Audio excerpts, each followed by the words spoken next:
بسم اللہ الرحمن الرحیم۔ السلام علیکم، میں سید عمران شفقت آپ کی خدمت میں حاضر ہوں۔ بری خبروں کا دور شروع ہوا چاہتا ہے۔ ایک بری خبر جو ہے وہ سابقہ حکمرانوں سے متعلق ہے، کیونکہ ان کے خلاف سخت فیصلے یا یوں کہہ لیں کہ سخت فیصلوں کا جو وقت ہے وہ ہوا چاہتا ہے۔ ظاہر ہے کہ بری خبروں کا بھی ہے۔ تو ایک تو وہ ہے کہ کہ سابقہ حکومتوں کے خلاف جو ہے وہ کارروائی ہونی شروع ہو گئی ہے۔ وہ کیا کارروائی ہے یہ میں آپ کو بتاؤں گا۔ اور نواز شریف صاحب نے جو کہا تھا کہ اب پچھلے مطلب وہ جو رولز آف گیم ہیں وہ تبدیل کرنے پڑیں گے۔ اب جو کہہ لیں کہ یہ نہیں ہوگا کہ ہم جو ہے وہ مشکل فیصلے بھی کریں، آپ کا بوجھ بھی اٹھائیں اور آپ اسی پیٹرن پر چلتے ہوئے ہمیں ٹھڈے مار کے پھر باہر نکال دیں، پھر اپنا کوئی چہیتا لے آئیں، پھر خود آ جائیں یا اس طرح کام کریں۔ اب نہ یہ قطر ہے، نہ یہ کارگل والا وہ 90s کا دور ہے، یہ نیا دور ہے، نئے دور کے نئے تقاضے ہیں اور اب ہم اپنی شرائط پر چلیں گے۔ یہ والی ان کا کل ملا کے مطالبہ تھا۔ اور آج بلکہ کل جو عمران خان صاحب کو پہ در پہ ناکامیاں ہوئیں، اس کے بعد یہ والے سخت فیصلے آنے شروع ہو گئے۔ فیصلہ یہ ہے پہلا کہ جو رانا ثناء اللہ صاحب ہیں، انہوں نے کل جو ہے وہ رات گئے ٹویٹ کیا تھا، اور جب تک یہ آپ کے پاس میرا ولاگ پہنچے گا ہو سکتا ہے کہ اس پر عمل شروع کر دیا گیا ہو۔ کیا ہے فیصلہ؟ یہ انہوں نے کیا تھا کہ وزیر اعلیٰ کے محمود خان نے وفاق پر چڑھائی کر کے اپنے عہدے کا غیر آئینی استعمال کیا، مسلح پولیس افسران کے ہمراہ حملہ کیا، لہٰذا وفاق کی حکومت نے غیر آئینی اقدام پر قانونی کارروائی کا فیصلہ کیا ہے۔ کارروائی کے لیے وزارت قانون سے رائے طلب کر لی گئی ہے، حاصل قانون رائے پر عمل کریں گے۔ ایک بات ہوگی، اس کے ساتھ ہی وہ فرماتے ہیں وزیر داخلہ پاکستان جناب رانا ثناء اللہ کے پختونخوا میں تعینات وفاقی سرکاری ملازمین نے پی ٹی آئی کے فتنہ مارچ میں سہولت کاری فراہم کی ہے۔ بعض پولیس افسران مسلح ہو کر اب پی ٹی آئی کے فتنہ مارچ میں وفاق پر چڑھائی میں ملوث پائے گئے ہیں۔ ایسے پولیس افسران اور انتظامیہ کے اعلیٰ عہدیداروں کے خلاف بھی ایسٹرا کوڈ کے تحت کارروائی کا فیصلہ کیا ہے۔ بات یہاں پہ رکنے والی نہیں ہے، میں یہ آپ کے حضور گوش گزار کر رہا ہوں کہ بات یہاں پہ رکنے والی نہیں ہے، بات دور تک جائے گی، بات نکلے گی تو دور تلک جائے گی۔ اور وہ دور تلک کیا ہے؟ وہ دور تلک ہے آئین کا آرٹیکل 6۔ جب وفاقی حکومت ایک اپنی صوبائی یا ایک اکائی، وفاقی اکائی کے پی کے وزیر اعلیٰ کے خلاف دستور کی خلاف ورزی کا، وفاق کے اوپر چڑھائی کا، وفاق کے اوپر یلغار کرنے کا مقدمہ درج کرے گی، جب P S P Pakistan police service Pakistan کے اعلیٰ افسران، پی ایس پی میں جب آپ مقابلے کا امتحان کر کے پی ایس پی میں شامل ہوتے ہیں تو اے ایس پی کے لیول سے آپ اس گروپ کا حصہ بنتے ہیں، اس کیڈر کا۔ تو پھر یہ اے ایس پی سے لے کے آئی جی تک جتنے اس کیڈر کے افسر ہوتے ہیں وہ سارے کے سارے وفاق پاکستان کے ملازم ہوتے ہیں، اور جتنے بھی گزٹڈ آفیسر ہیں جو گریڈ 17 میں بھرتی ہوتے ہیں، وہ کمشنر ہو، وہ اسسٹنٹ کمشنر ہو، وہ اور بھی جتنے بھی محکمے ہیں ان میں جو بھرتی ہوتے ہیں وہ وفاق کے ملازمین ہوتے ہیں جو صوبے نے ان کی سروسز لی ہوتی ہیں۔ تو لہٰذا ان کے خلاف اگر یہ والی کارروائی ایسٹرا کوڈ کے تحت ہو رہی ہے، کے پی کے وزیر اعلیٰ کے خلاف آئین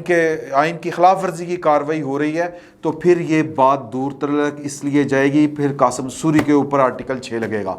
پھر وہی جو فیصلہ کیا تھا، ٹیلنگز نے آپ کو ایک دفعہ یہ والی بات بتائی بھی تھی، وہ ڈسکرپشن میں اگر پروڈیوسر صاحب کو والا ولاگ مل جائے تو ضرور لگائیے گا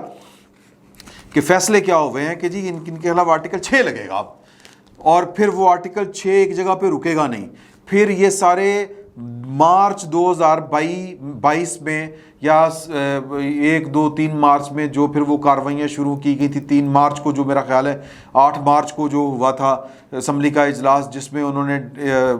جو ہے وہ تحریک عدم اعتماد کی جو تحریک تھی، تحریک عدم اعتماد، اس کو ریجیکٹ کر دیا تھا۔ آئین کا آرٹیکل جو ہے وہ 5 لگا کے میرا خیال ہے، جہاں تک وفاداری ہے پاکستان کے ساتھ، وہ والا پڑھ کے تو ان پر لگا کے انہوں نے کر دیا تھا۔ اور پھر جس طرح معاملے کو لنگر آن کیا تھا، دستور کو مفلوج کر دیا تھا، وہ اب آرٹیکل 6 بھی لگے گا۔ اور نہ صرف 2022 نہیں،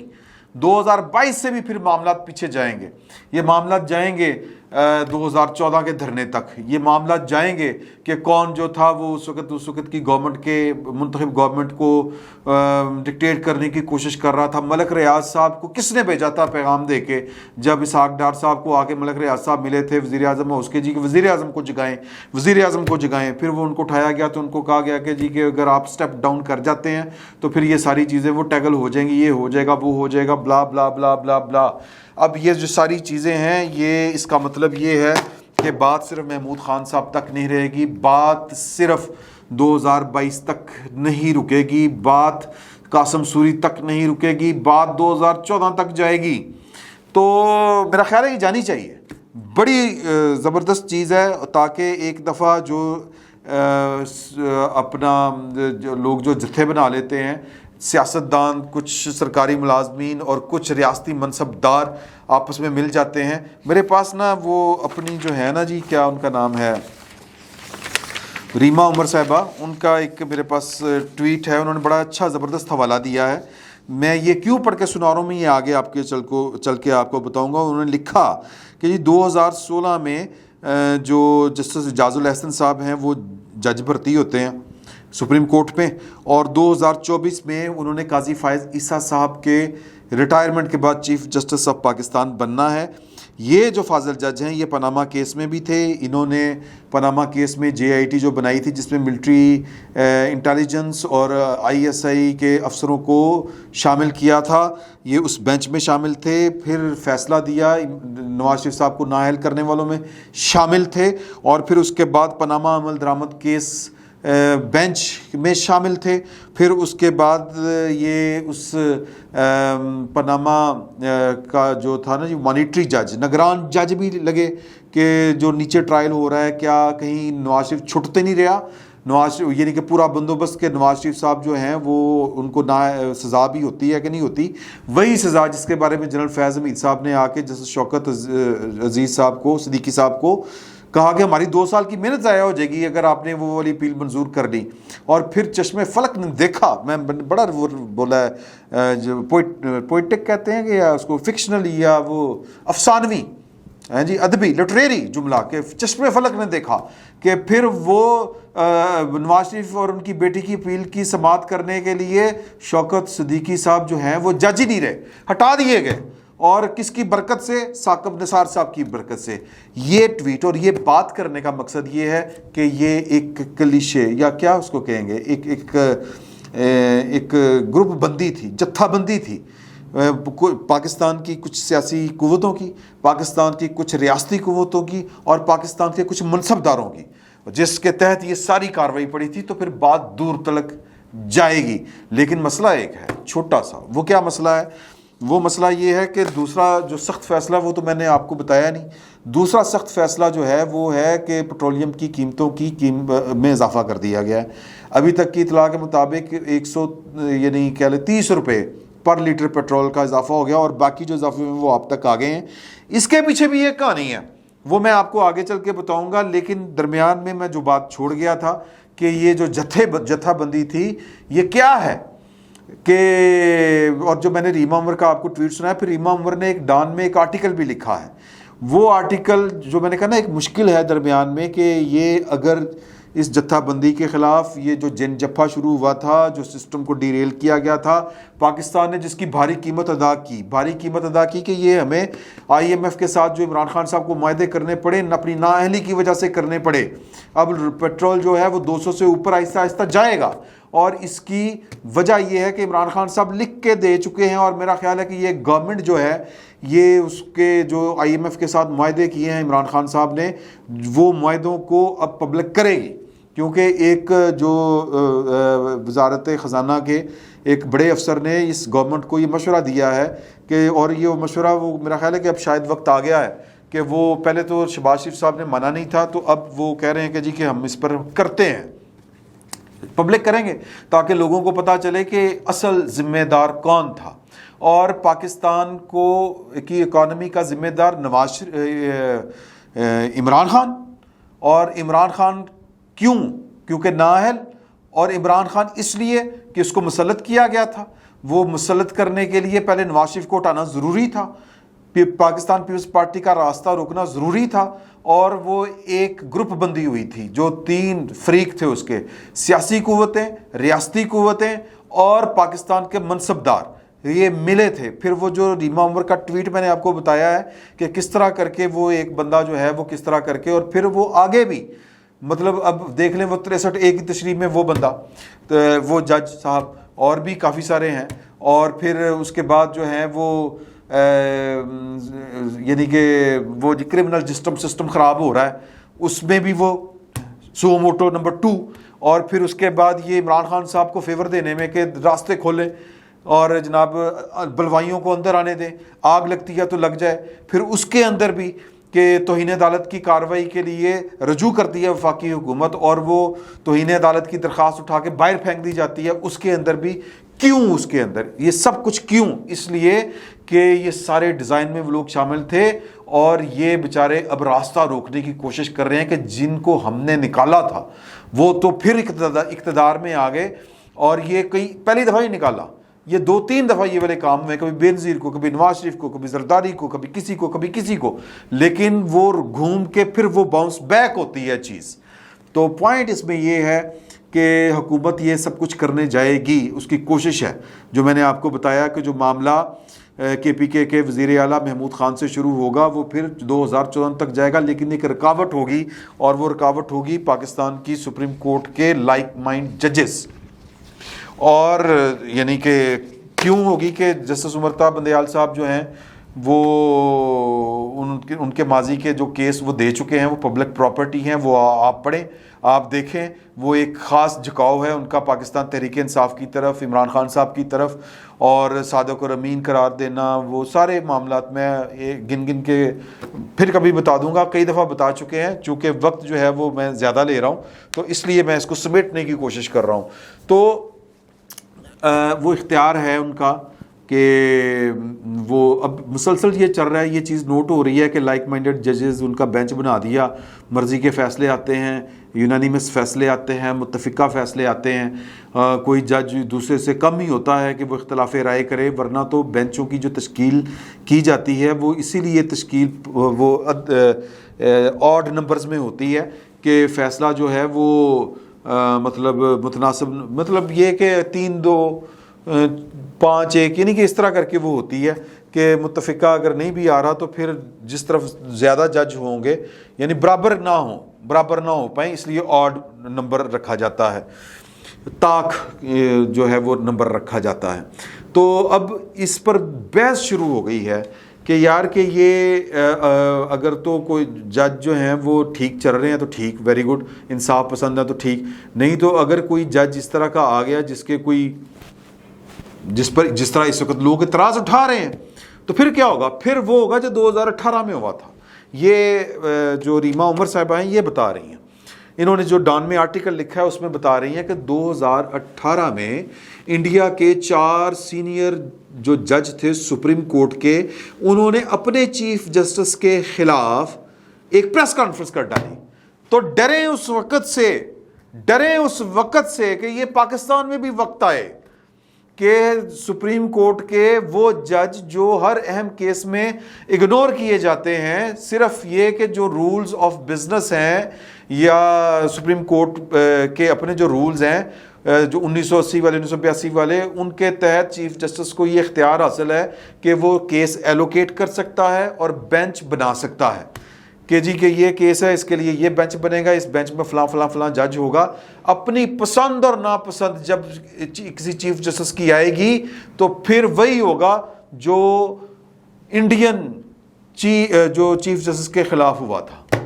2018 میں ہوا تھا۔ تو یہ اس وقت ایک بہت بڑا ایشو ہے پوری دنیا میں۔ ریما عمر صاحبہ نے اپنے آرٹیکل میں جو وینس جو ہے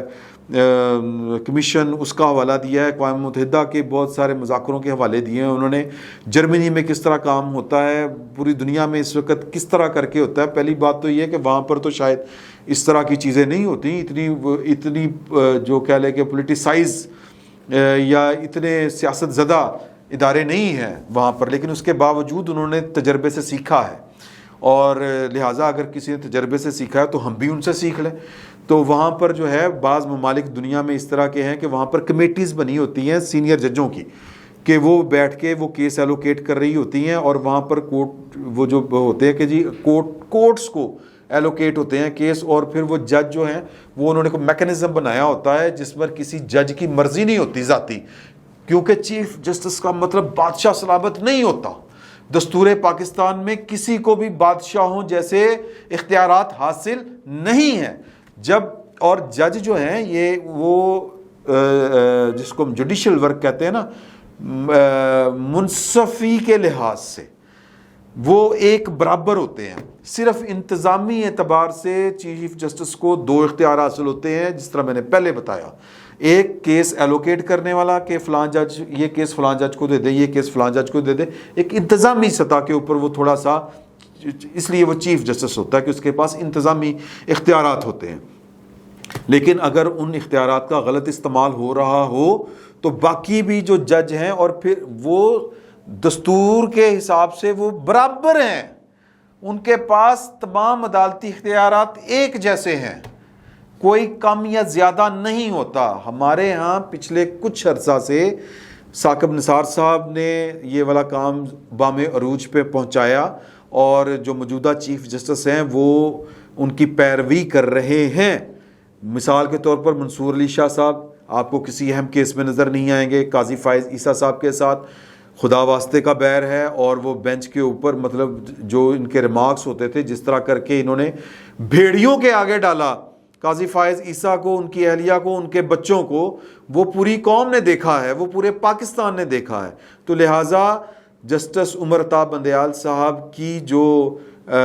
محبت ہے، میں محبت کا لفظ استعمال کر رہا ہوں، قاضی فائز عیسیٰ صاحب سے، وہ سب پر عیاں ہے۔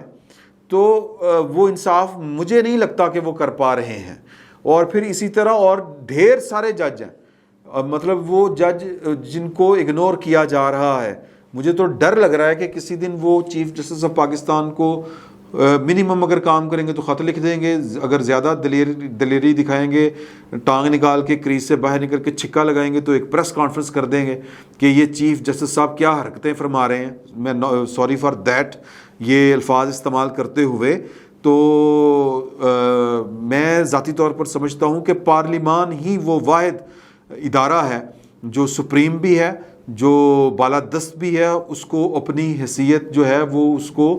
منوانا چاہیے، اب وہ اسرٹ کرنا چاہیے اپنے آپ کو، اور وہ اس کو اس مسئلے میں پڑھنا چاہیے، اور وہ کوئی قانون سازی کرنی چاہیے، چاہے دستور میں ترمیم کرنی پڑے، تاکہ یہ جو کوئی ادارے کا سربراہ بادشاہ سلامت بن کے کہ تم یہ اٹھا لو، تمہاری شکل پسند نہیں، تم کیس نہیں کر سکتے، اور تم تو زیادہ انڈیپینڈنٹ ہو گئے ہو، تمہیں اتنا انڈیپینڈنٹ بھی نہیں ہونا چاہیے، جج اس طرح کے ہوتے ہیں۔ جب اس طرح کے معیارات مقرر کر لے کوئی شخص، ہستی اپنے ذہن میں، تو پھر انڈیا والی تاریخ جو ہے وہ دہرائی جاتی ہے۔ تو اس سے بچنے کے لیے یہ والے کام کرنے ضروری ہیں، اور اس سے بچنے کے لیے جو اس وقت حکومت کرنے جا رہی ہے، آرٹیکل 6 لگانے جا رہی ہے، یا پھر جو اس طرح کی سازشوں کا کلا کما کرنے کے لیے ضروری ہے کہ پارلیمنٹ جو ہے وہ کھڑی ہو اپنے دم خم کے اوپر، اور وہ یہ والی کاروائیاں کریں، ادروائز یہ کام نہیں ہو سکیں گے، کیونکہ پھر وہ بیٹھیں گے کہ وہ آپ نے یہ بادشاہ سلامت بن کے اٹھائیں، یہ کیا ہے وہ کیا ہے۔ تو ہمیں پاکستان کو انڈیپینڈنٹ عدلیہ کی ضرورت ہے، بادشاہوں کے مزاج والی عدلیہ کی ضرورت بالکل نہیں ہے۔ تو یہ 2 خبریں تھیں جو میں نے آپ کے حضور پیش کر دیں۔ اب دیکھیں کیا ہوتا ہے کیا نہیں، کیونکہ اس طرح کر کے معاملہ چل نہیں سکتے۔ دنیا کی کوئی جمہوریت یوں نہیں چل سکتی جس طرح کر کے ہم نے اپنی اناؤں کے اسیر بنے ہوئے ہیں ہم، اور ہم نے اداروں کو اپنی اناؤں کے نیچے دبا رکھا ہے۔ تو جسٹسفلی چلنا چاہیے، اور یہیں سے راستہ آگے نکلے گا۔ ادروائز جو ہے وہ پاکستان جو ہے اندھوں کو نظر آ رہا ہے کہ پاکستان جو ہے وہ ایک ناکام ریاست بننے جا رہی ہے۔ اللہ تعالیٰ میری جو ہے وہ یہ الفاظ جو ہے ان کو کبھی بھی سچ نہ کرے، لیکن ہمارے اعمال کچھ اسی طرح کے ہیں۔ ہم نے کچھ نہیں سیکھا ماضی سے، ہمیں سمجھ نہیں آ رہی، مطلب یہ کہ حالات یہ ہیں، اور پاکستان میں چل کیا رہا ہے کہ جناب کہ ایک بندہ جو ہے وہ یلغار کرنے آ رہا ہے، ایک وفاق کی اکائی وفاق کے اوپر حملہ آور ہو رہی ہے، اور پھر ان کو بیٹھ کے پروٹیکٹ کرنے والے جو ہیں وہ پروٹیکٹ کر رہے ہیں، اور اپنے ہی فیصلوں کی اگر توہین ہو رہی ہے اور کوئی ان کو جگانے کی کوشش کر رہا ہے کہ یہ آپ کے فیصلے کی توہین ہوئی ہے، اور وہ کہتے ہیں کہ بستی تو ساڑی ہوئی تانوں کی اور کوئی بستی نہیں ہوئی، تو اس طرح ملک نہیں چلتے، اس طرح ملک چل ہی نہیں سکتے۔ پاکستان اس طرح نہیں چل پائے گا۔ پاکستان میں دستور کی بالادستی جب تک قائم نہیں ہوگی، یہ بڑا آپ کو ایک ٹیکسٹ بک والا سنٹینس ضرور لگ رہا ہوگا، لیکن یہی حقیقت ہے کہ پاکستان جو کتاب ہے دستور کی اس کے مطابق نہیں چلے گا۔ جو طے کیا ہے کہ یوں چلانا ہے اس طرح چلا لیں یار، ورنہ تو پھر کوئی حال نہیں۔ فی الوقت اتنا ہی، بہت بہت شکریہ۔